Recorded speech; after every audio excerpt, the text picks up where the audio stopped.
Do you never want to run out of plants to use in your terrariums? Well, in this video, I'm going to show you exactly how I set up a box to grow all of my terrarium plants in, so they're adapted to humidity, making them easier to take cuttings from. Let's get started. To start off, you want to find a plastic box that will be suitable for the build. The box should have a clear lid and size so that light can easily penetrate inside. It should also be tall enough that plants have space to grow upwards if they need to, and if it's an old box, make sure there's no holes in the bottom so that water can't leak out. Here are some of the terrarium plant boxes I frequently use to take cuttings from for all of my terrarium builds, so you can see how much space you're going to need for some of the plants once they grow in. Before we do that though, we need to put together some substrate to pot all of the terrarium plants in.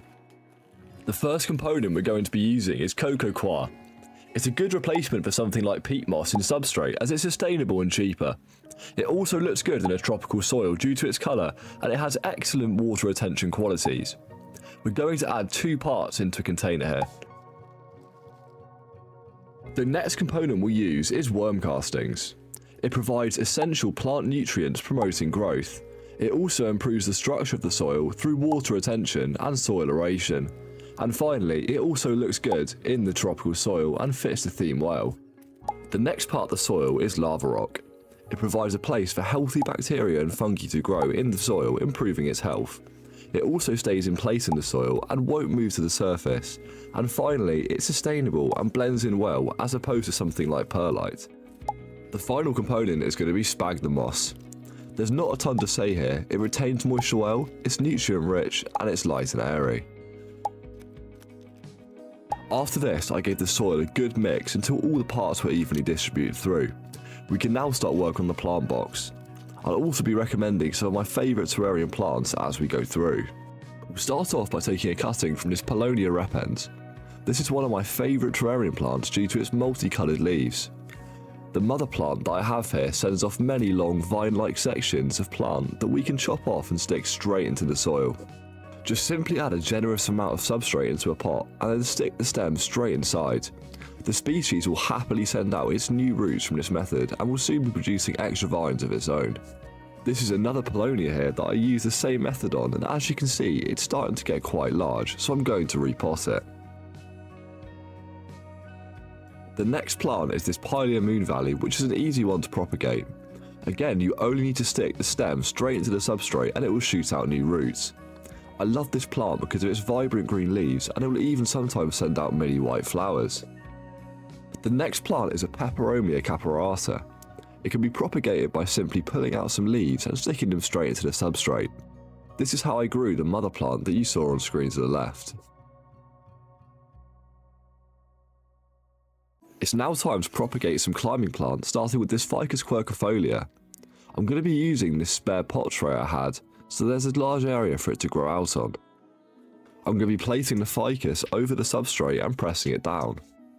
I'm going to mix in some other plants to the tray like this Peperomia prostrata, which I'll use the same method on.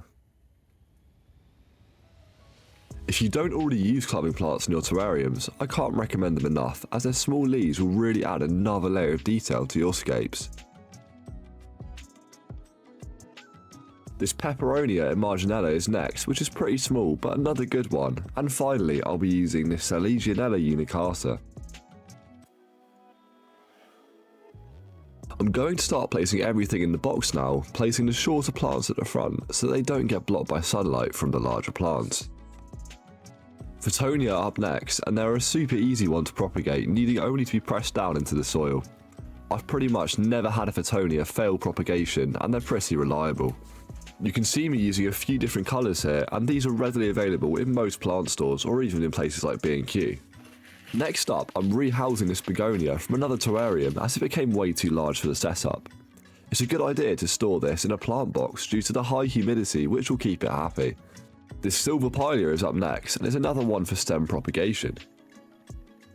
Some of the rarer plants like this one is best to pick up online from any tropical plant stores in your country.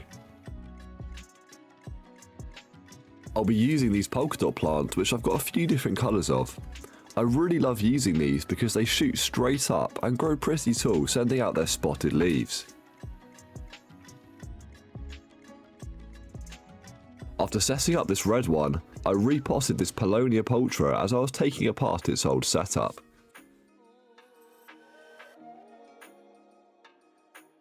The old setup also housed this Irisine Herbstea, which I repotted and added to the box.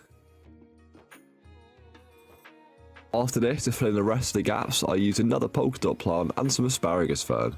The final plant I'll be using is this air plant, which doesn't need planting into the soil, so I'll use this crate plant pot.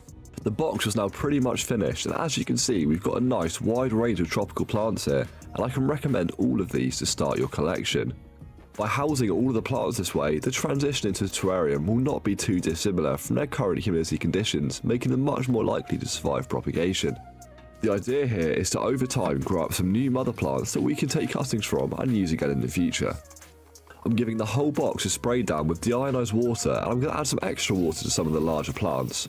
Again, don't drown the plants, as they most likely do not need as much water as you think, and a lot of water will be kept inside the box due to the lid, so you don't need to constantly keep topping them up. Leave the lid loose on top and place the box by a window. You can even stack them on top of each other. If you want to put your plants to use, watch this video here where I create a tropical jungle terrarium where I use the majority of plants that you see here in this video.